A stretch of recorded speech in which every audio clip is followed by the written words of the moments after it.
Ayo berinvestasi akhirat, bangun rumahmu di surganya. Sempurnakanlah ibadah Anda dengan beramal jariah yang pahalanya tidak terputus hingga akhir kiamat dengan ikut berdonasi untuk pembangunan Masjid Agung Al-Akbar Kota Sorong. Assalamualaikum warahmatullahi wabarakatuh.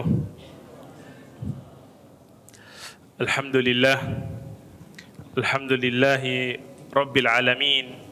Wabihi nasta'in ala umurid dunya wad din. Wassalatu wassalamu ala ashrafil anbiya'i wal mursalin. Wa ala alihi wa ashabihi wa man istanna bisunnatihi ila yaumiddin. Thumma amma ba'd. Hadirin jamaah rahimani wa rahimakumullahu ta'ala. Alhamdulillah di malam hari ini kita bisa kembali hadir di majelis ilmu untuk melanjutkan kajian rutin kita setiap malam Senin bersama mengkaji tentang indahnya Islam dengan belajar dan memahami dengan benar tauhid yang merupakan kewajiban kita kepada Allah Subhanahu wa taala. Dan dengan tauhid ini kita akan bisa meraih kebahagiaan di dunia, terlebih lagi di akhirat kelak. Dan kita berharap tentunya memohon kepada Allah Subhanahu wa taala semoga kelak Allah Subhanahu wa taala mengumpulkan kita bersama dengan tauladan kita Khalilullah Nabiullah Muhammad sallallahu alaihi wasallam di surganya Allah, amin ya rabbal alamin. Hadirin rahimani wa rahimakumullahu ta'ala, pada pertemuan yang lalu kita telah membahas tentang keutamaan tauhid dan juga bahwasanya tauhid ini adalah jaminan bagi seorang hamba untuk bisa masuk surga, ya harus bertauhid. Agar tidak kekal di neraka, syaratnya bertauhid. Yang ingin masuk surga langsung tanpa diazab, bahkan tanpa dihisab oleh Allah, syaratnya ya harus bertauhid. Maka tentu tidak akan sempurna dan tidak akan mungkin kita bisa paham serta mengamalkan tauhid dengan benar manakala kita tidak tahu lawan dari tauhid. Maka di kesempatan yang baik ini kita akan membahas atau mengulas secara ringkas tentang lawan dari tauhid yang merupakan konsekuensi dari tauhid adalah meninggalkan lawannya, yaitu syirik. Kenapa kita perlu belajar tentang syirik? Agar kita mawas diri, agar kita berhati-hati jangan sampai kita jatuh kepada kesyirikan. Dan ini yang dicontohkan oleh Hudzaifah ibn Yaman radhiyallahu taala anhu, salah seorang sahabat yang mulia. Bahkan beliau digelari dengan sahibus sirri ummati Muhammadin sallallahu alaihi wasallam. Beliaulah sahabat yang memegang rahasia umat ini. Hudzaifah ibn Yaman, beliau yang banyak meriwayatkan hadis-hadis tentang fitnah akhir zaman. Beliau radhiyallahu taala anhu mengatakan, kana nas yas'aluna ar-rasul sallallahu alaihi wasallam anil khairi wa kuntu as'aluhu anisyarr makhafata an yudrikani. Dulu kebanyakan sahabat, kebanyakan orang tanya kepada Rasulullah tentang amal kebajikan. Karena mereka adalah orang-orang yang semangat untuk mengamalkan kebajikan, beramal soleh, maka mereka bertanya, apa itu amal soleh? Ayu amalil afdal, amalan apa yang paling utama? Ini kebanyakan manusia, kata beliau. Kebanyakan orang seperti ini. Tapi saya bertanya, justru saya bertanya sebaliknya. Kalau orang sekarang katakan anti mainstream ya.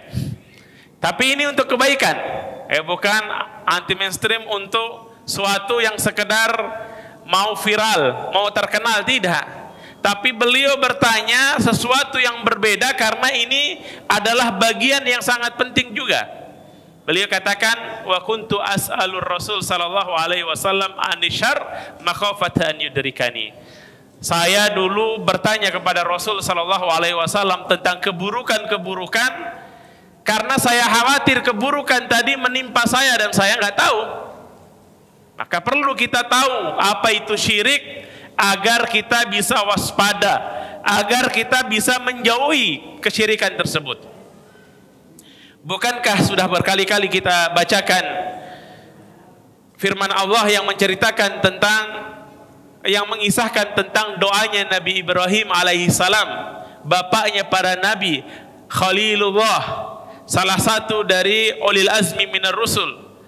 Beliau mengatakan apa? Wajnubni wa baniya an na'budal asnam. Ya Allah, jauhkanlah diriku dan anak keturunanku dari menyembah berhala, menyembah patung-patung. Bagaimana kita bisa menjauhi keburukan tersebut kalau kita tidak tahu? Kata pepatah Arab, man lam ya'rif syarra minal khairi yaqa' fihi. Man lam ya'rif syarra minal khairi yaqa' fihi. Ay arifu syarra la li syarri walakin li tawakihi. Man lam ya'rifu syarra minal khairi yaqa' fihi. Kita belajar, kita tahu keburukan bukan untuk kita amalkan keburukan tadi, tapi untuk menjaga agar jangan sampai kita terjatuh kepada keburukan tersebut. Karena banyak orang yang tidak tahu mana yang baik dan mana yang buruk, tidak bisa membedakan keburukan, akhirnya dia lakukan juga keburukan tersebut. Dan yang sangat mengerikan manakala keburukan itu adalah kesyirikan. Yang mana kata Allah Subhanahu wa taala dalam Al-Qur'an, innallaha la yaghfiru an yushraka bih wa yaghfiru ma duna dzalik liman yasha. Ini kaidah penting yang kita ulang-ulang agar benar-benar tertancap dengan baik di dalam sanubari kita, jangan sampai kita lupa. Allah Subhanahu wa taala tidak akan mengampuni dosa menyekutukan Allah, dosa melakukan kesyirikan bagi orang yang mati dan dia tidak bertobat lantas bawa dosa syirik. Adapun dosa-dosa lain selain kesyirikan yang levelnya di bawah kesyirikan, wa yaghfiru ma duna dzalika liman yasha, dan Allah Subhanahu wa taala akan mengampuni dosa-dosa yang di bawah kesyirikan bagi mereka yang Allah kehendaki. Orang mati dia pernah berzina belum bertobat, tapi dia tidak musyrik, Pak. Kalau Allah berkehendak, Allah bisa mengampuni dia langsung dan dia masuk surga tanpa diazab. Tapi kalau tidak, dia akan diazab dulu di neraka, tetapi tidak kekal di neraka, sesuai dengan dosa dan kehendak Allah Subhanahu wa taala. Sesuai dengan keadilan Allah, dia diazab, dibersihkan, kemudian dia dimasukkan ke surga. Tapi orang yang musyrik, naudzubillah, dia mati membawa dosa syirik, dia akan kekal di neraka. Makanya para ulama, sebagaimana dulu para nabi dan rasul sangat mewanti-wanti umatnya agar jangan sampai melakukan kesyirikan. Tadi Nabi Ibrahim berdoa memohon kepada Allah.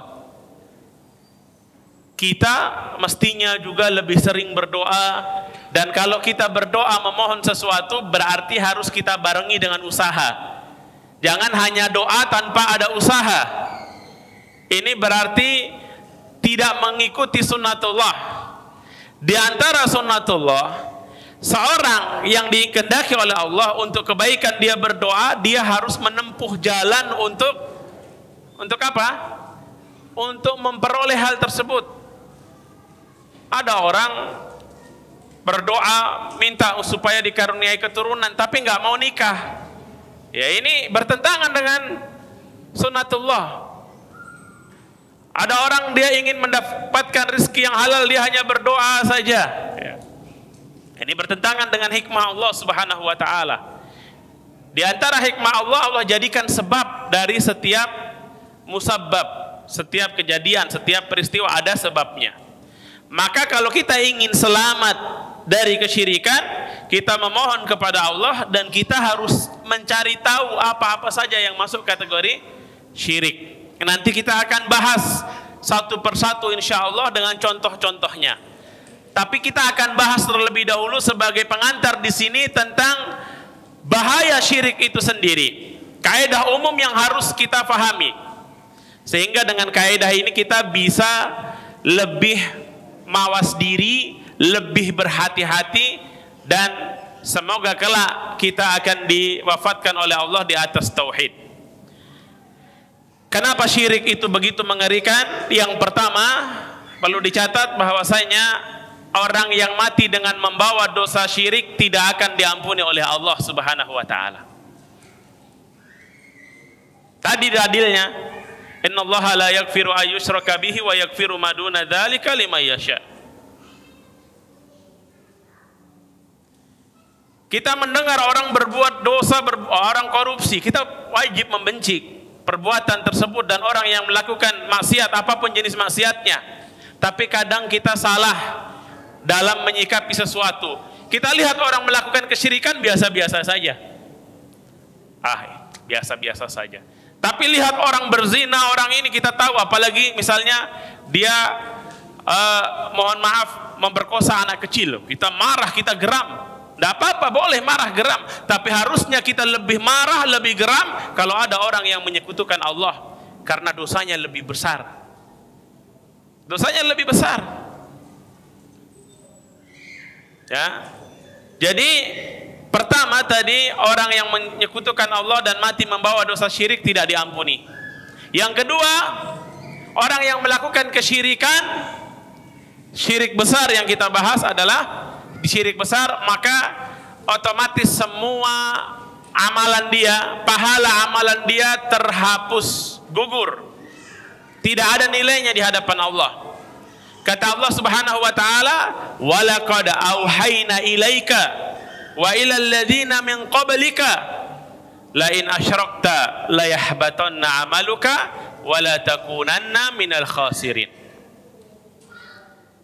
Wahai Rasul, ini Allah khitabnya kepada Rasulullah sallallahu alaihi wasallam. Allah menyeru Nabi kita sallallahu alaihi wasallam bahwasanya telah Allah turunkan wahyu kepadamu dan kepada nabi-nabi sebelummu, nabi dan rasul, seandainya engkau melakukan kesyirikan, niscaya akan terhapus semua amalanmu. Rasul tidak mungkin jatuh kepada kesyirikan. Tapi Allah memberikan ultimatum, peringatan yang sangat keras kepada Nabi SAW dan seluruh Nabi dan Rasul. Ini menunjukkan kalau perkara ini begitu serius dan kita sebagai manusia biasa harus lebih berhati-hati. Kalau Rasul saja diancam seandainya sampai jatuh kepada kesyirikan, semua pahalanya terhapuskan. Maka kita harus benar-benar berhati-hati. Orang yang melakukan kesyirikan, meskipun dia telah sholat terus di masjid berpuluh-puluh tahun, 60 tahun, 70 tahun, dia tidak pernah ketinggalan sholat berjamaah. Dia selalu bersedekah di mana-mana, bangun masjid, bangun pondok, bangun panti asuhan, membantu orang-orang fakir. Dia membantu kaum muslimin, semuanya dia bantu. Dia berbakti kepada orang tuanya, dia berhaji berulang kali, umrah setiap tahun. Tapi kalau dia melakukan kesyirikan, maka kesyirikan tadi menyebabkan semua amalannya tidak berguna, terhapuskan di sisi Allah Subhanahu wa taala. Kemudian yang ketiga adalah penderitaan yang tiada akhir. Orang yang melakukan syirik besar dan dia mati tidak bertobat dari kesyirikannya, maka dia akan kekal selama-lamanya di dalam neraka, tidak akan bisa masuk surga. Siapa yang bilang? Allah Subhanahu wa taala. Innahu may yusyrik billah, dalam surat Al-Maidah. Sesungguhnya siapa saja, man ini nakirah, Siapa saja, mau dia ustadz, apalagi yang bukan ustadz, mau dia orang berilmu seperti apapun, kalau dia melakukan kesyirikan dan dia tahu itu syirik, sudah dijelaskan, dia faham, tapi dia tetap melakukan kesyirikan, waliya'udzubillah, innahu may yusyrik billah faqad harramallahu alaihil jannah, maka Allah benar-benar telah mengharamkan baginya surga. Wa ma'wahun nar, Allah tegaskan lagi, dan Allah tempatkan dia tempatnya di neraka. Surga nggak bisa dimasuki orang yang mati dengan membawa dosa syirik. Tempatnya di neraka. Wa malid dhalimina min ansar, dan tidak ada penolong bagi mereka orang-orang zalim ini. Kita sudah bahas kemarin, kedoliman yang paling besar adalah syirik. Tidak ada penolong, artinya kata para ulama, dia akan kekal selama-lamanya di dalam neraka. Orang yang melakukan dosa apapun selain kekufuran dan kesyirikan, kalau dia melakukan dosa tidak mengatakan itu halal, orang berzina, dia tahu dosa ini haram, dia takut sebenarnya, tetapi dia terkalahkan oleh hawa nafsunya, dia ikuti hawa nafsu. Tadi dia berpotensi diazab oleh Allah, tapi tidak kekal di neraka. Dan bahkan kalau Allah berkehendak atas hikmah dari Allah, orang ini bisa diampuni. Ini bukan berarti dosa-dosa yang lain remeh. Semua dosa itu ancamannya berat, tetapi yang sangat mengerikan adalah kesyirikan, Pak. Coba bayangkan, kita sholat berpuluh-puluh tahun, kita berpuasa, kita bersedekah, kita berhaji, semuanya wa qadimna ila ma amilu min amalin faja'alnahu haba'an mansura. Kata Allah Subhanahu wa taala, nanti di akhirat akan didatangkan, ditampakkan amalan-amalan mereka, orang-orang yang musyrik, orang-orang yang kafir. Ini amalan kalian di dunia, tapi kemudian Allah jadikan itu seperti debu berterbangan, tidak ada nilainya. Maka kenapa kita bahas ini? Kita tidak sedang memvonis si A si B, kita sedang menghimbau saudara kita kaum muslimin, mengingatkan hati-hati, Pak. Ayo kita berjuang sama-sama, waspada dari kesyirikan, supaya kita bisa sama-sama masuk surga. Saya dan Anda semua tidak ada jaminan kita masuk surga, karena kita masih di dunia, belum mati, Pak. Orang yang sudah mati dalam kondisi bertauhid, maka jaminannya surga. Entah dia akan masuk surga secara langsung atau mampir dulu di neraka, waliya'udzubillah. Tapi kita yang masih hidup, kita harus terus waspada. Jangan pernah berpikir saya ini pasti aman. Siapa sudah ngaji tauhid sudah bertahun-tahun, belajar ini itu, jangan sombong, jangan ujub. Ada seorang alim, Al-Qasimi, terkenal, beliau punya buku tentang tauhid, tentang akidah, membantah orang-orang ateis. Bukunya sangat luar biasa, sampai banyak ulama yang menyanjung dia, yang memuji ini bukunya bagus. Sampai-sampai ada yang mengatakan bahwasanya Al-Qasimi ini dia telah memberikan mahar surganya berupa buku yang dia tulis ini. Luar biasa. Sampai sekarang bukunya dimanfaatkan oleh ahli ilmu. Tapi ternyata dia punya ujub di dalam dirinya. Ujub, bangga, bahkan mungkin lari kepada sombong, merasa diri hebat. Berhati-hati kita.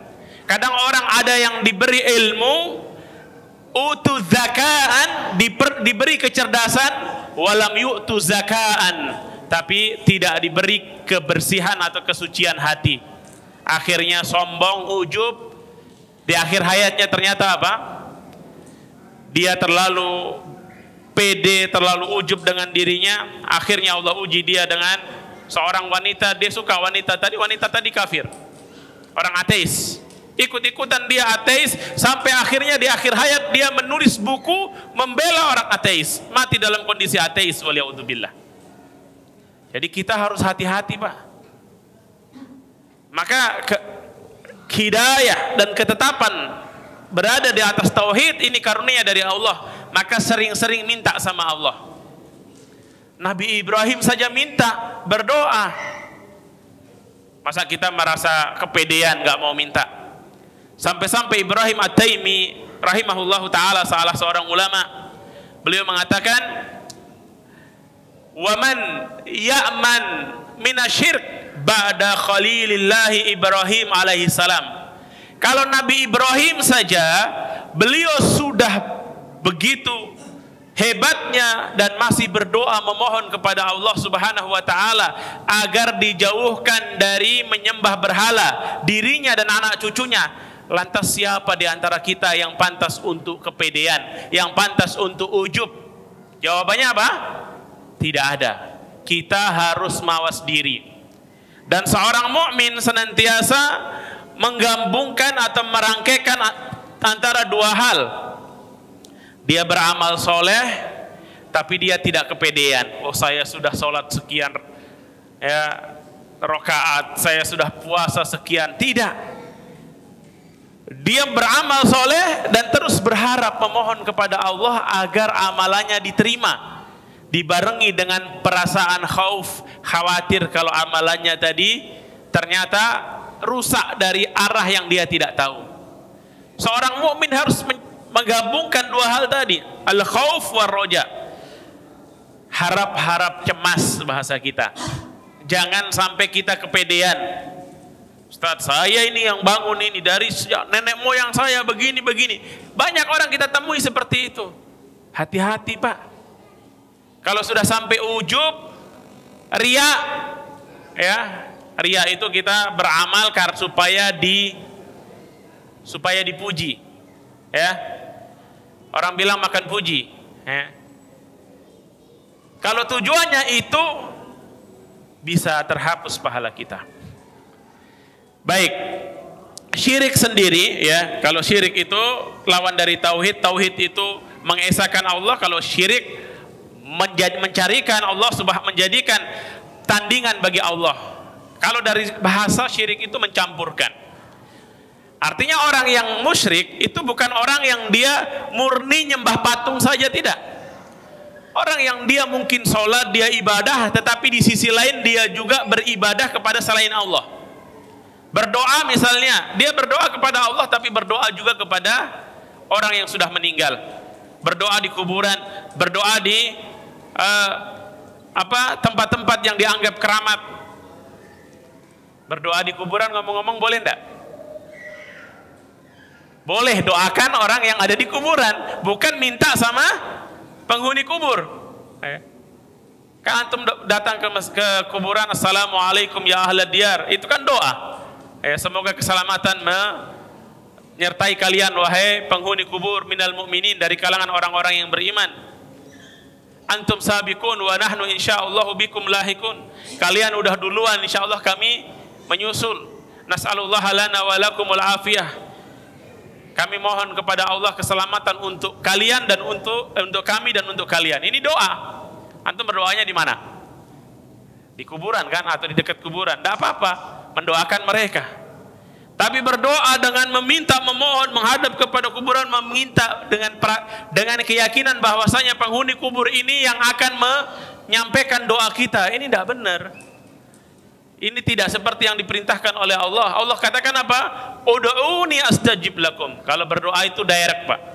Langsung. Berdoa minta kepada Allah. Tidak usah pakai calo.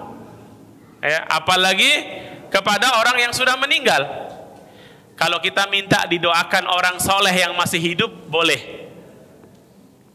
Kita lihat ada orang yang soleh, kita tahu dia ini soleh dari ibadahnya, dia mengikuti ajaran Rasulullah, berpegang teguh dengan sunnah Rasulullah, kita minta didoakan kebaikan, boleh-boleh saja. Tapi tetap yang paling afdol doa itu dari diri kita sendiri, karena kita yang paling tahu apa yang kita butuhkan.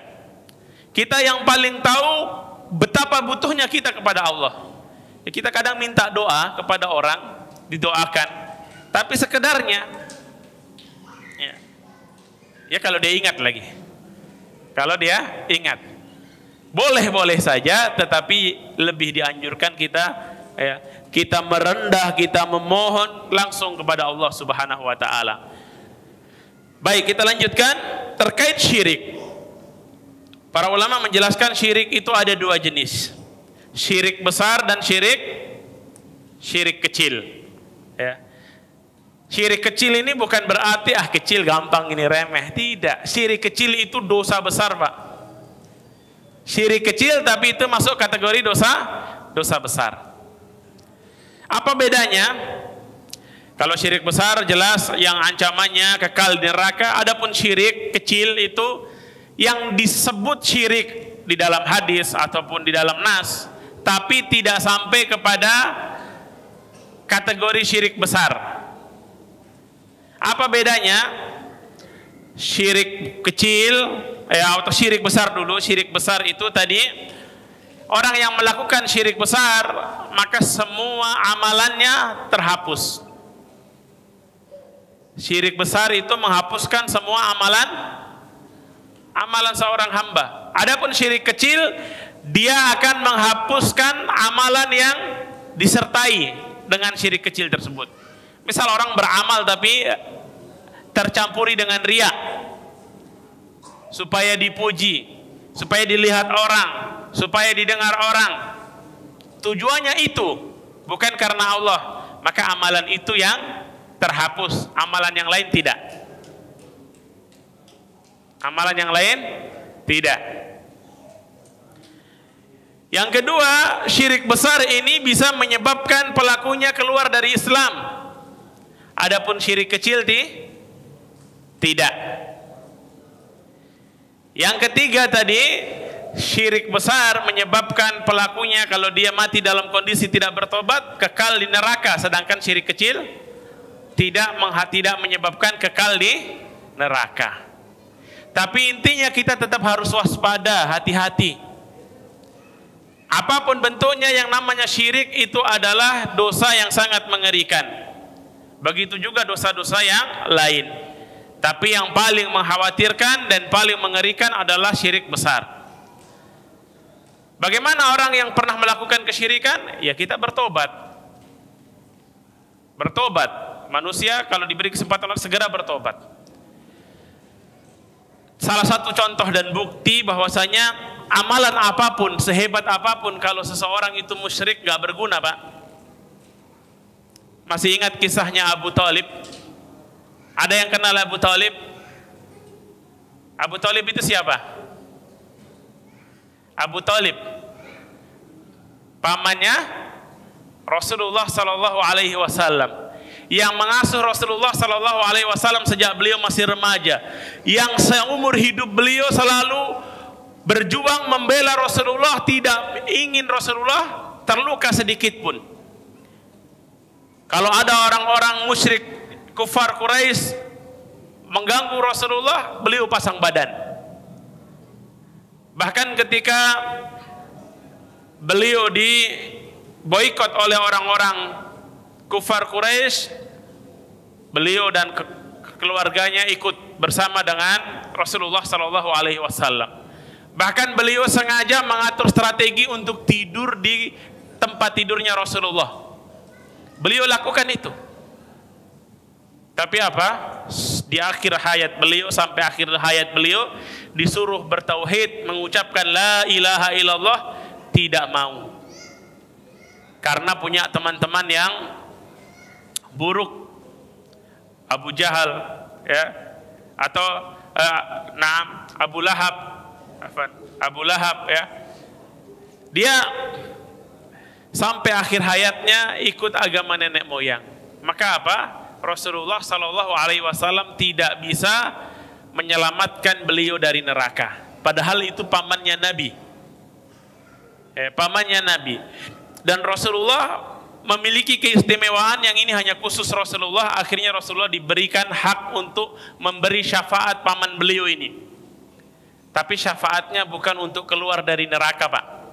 Seharusnya karena dia musyrik berada di neraka yang paling dalam, karena syafaat Rasulullah, maka Abu Talib berada pada siksaan neraka yang paling ringan. Kayak gimana ringannya siksaan di neraka? Telapak kakinya dipanggang atau disuruh pakai terompah dari api neraka, maka mendidihlah otaknya. Dan itu selama-lamanya, terus menerus. Ya. Karena apa? Karena musyrik. Padahal beliau seumur hidup membela Rasulullah, berjuang untuk melindungi Rasulullah. Maka apalagi yang lain-lainnya. Abu Lahab yang seumur hidup memusuhi Rasulullah, wah, lebih parah lagi. Ya. Lebih parah lagi. Maka kita memohon kepada Allah Subhanahu wa taala, semoga kita dan orang-orang yang kita cintai, keluarga kita dan orang-orang yang kita cintai, diberi taufik hidayah oleh Allah untuk bisa bertauhid dengan benar, mengamalkan tauhid, konsekuensi dari tauhid, hidup di atas tauhid, dan kelak kita pun mati di atas tauhid, sehingga kita bisa bersama dengan Rasulullah sallallahu alaihi wasallam. Amin ya rabbal alamin. Wallahu taala a'lam bissawab. Wa sallallahu ala nabiyyina Muhammadin wa ala alihi wa sahbihi wasallam. Wa akhiru da'wana alhamdulillahi rabbil alamin. Assalamualaikum warahmatullahi wabarakatuh. Ayo dukung media dakwah Masjid Agung Al-Akbar dengan ikut berdonasi pengadaan alat multimedia dan operasional dakwah. Usia boleh terputus, pahala jariah mengalir terus.